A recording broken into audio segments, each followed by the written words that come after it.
Now, a bargaining council proposal to end a nationwide bus strike in South Africa will not be discussed by workers. This was according to, of course, the transport workers Satawu. At the weekend, the union indicated its intention to widen the strike, which could cripple the entire country's transport system and leave thousands of commuters stranded if they are joined by the train and truck drivers. Joining us now for insight into the deliberations among the stakeholders is Satawu National Spokesperson Vincent Masoga. Vincent, welcome. Thanks for coming on to Beyond Markets. I understand that you had a teleconference today with the various provincial structures of your union to refresh your mandate against the fact that there has been very little movement from the employer's side. Are you still sticking to double digits? Are you still sticking to 18%? What are you prepared to settle for? Yes, definitely. The outcome of the discussions and various inputs from provinces today was that the negotiators must come back with double digit or must not come back at all. And that is the position of the workers in various provinces. And at this point in time, we are still at 18% after, of course, the deadlock of last week, Wednesday, wherein we couldn't arrive at any meaningful solution with the employers. Mm-hmm. Now, in terms of the commitment to double digits, one understands, of course, that you take in consideration inflation. And I think I put this question to you when I interviewed you previously. Why are we at 18%? That is quite steep. You've spoken about the fact that bus companies are getting subsidies from governments and so on. But economic times are tough, even for those companies that do receive assistance from the state. In fact, it's very funny because in tough economic times like this, when not everybody is using their cars and private motor cars, they actually go into public transport a lot. Mm-hmm. And so it is in these downtimes that the bus operators are actually enjoying the profits and more revenue growth. So we do not believe that there should be an excuse around this. The employers must really consider empowering the bus drivers, and the bus drivers will give them the best and the most committed service. Certainly these are the people that some of them are even doing collections. They can see how much the employers are making.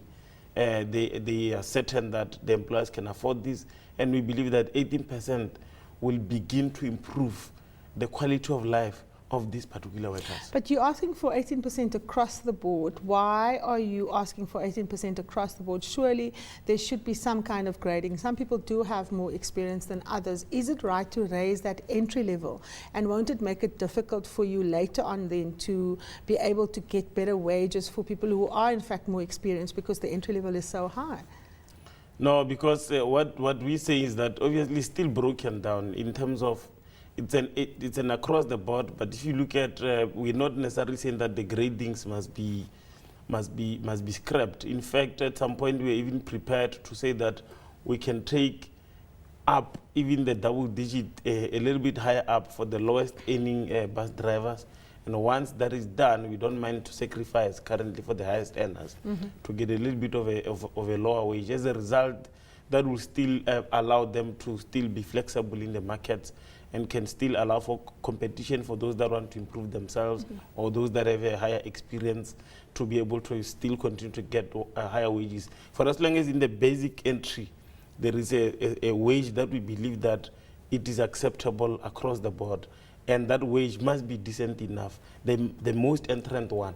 Every year, obviously, this thing will go up. Break it down for us, Vincent. What is an entry-level bus driver earning? What is someone with, let's say, between 5 and 10 years experience earning? And what are managers earning? Give us the various salary breakdowns. Well, because of the disparities in the industry in general, you would find that not all bus companies are offering the same wage. And because of also the varying working times and so forth. But the biggest worry is that there are those that are super exploitative and they are paying workers around 1,800 rand per month. That is unfortunate. That's which companies difficult. are that and in which provinces are we have those? companies like your Intercape, your companies like Megabus in terms of long distances, some of them. And some of them are continuing to rely on this concept of temps as well as labor brokerage systems. But you find the workers have been with them for a very long time. And as a result, they do not want to make any substantive improvement to the wages.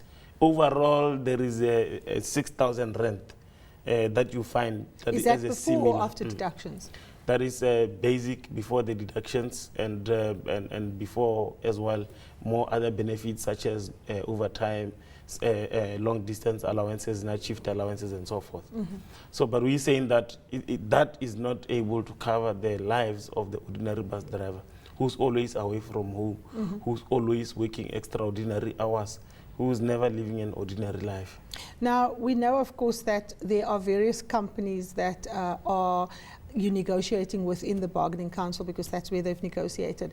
Have all the companies taken the same position in terms of refusing to get to double digits, or are some indicating perhaps that they would be accommodating, you know, some of the cases that you've made? The last time since we spoke, there was one company that was prepared to make an offer of 9%, which gets us, you know, substantially closer to double digits. Or are the companies speaking with one voice? Well, they are not speaking with one voice, which is another sad thing. Both the associations sometimes don't speak with one voice, or within one association, you find different companies proposing different types of approaches. And we know for sure that Megabus, for instance, in CAUTRAIN, ended up going to the workers with a very questionable and very unfortunate clause in the agreement between them and one of the smaller unions, wherein they say that if there is a deal that is reached that is outside of the bargaining processes, they can go for it. Very detrimental to the workers on the basis that the workers tomorrow might feel sold out. And we wanted all the employers to speak with one voice. 9% was still not an acceptable percentage, but we are not saying that they shouldn't get whatever the highest percentage. And some of the employers, of course, were still not agreeing to offer a 9%. Now, you have threatened to involve other transport workers, particularly train drivers and, of course, also truckers, if your demands are not met. At what point, Vincent, do you start canvassing for the idea of solidarity strikes from, you know, your fellow union members that happen to be in different sectors? Yeah, it's the matter currently is with our provincial secretaries as administrators in the provinces, and they're beginning to mobilize, and organizers are going to various locals and speaking to workers about that motion, and we'll be issuing a communique right after the May Day, wherein we are seeking solidarity secondary strike with the workers.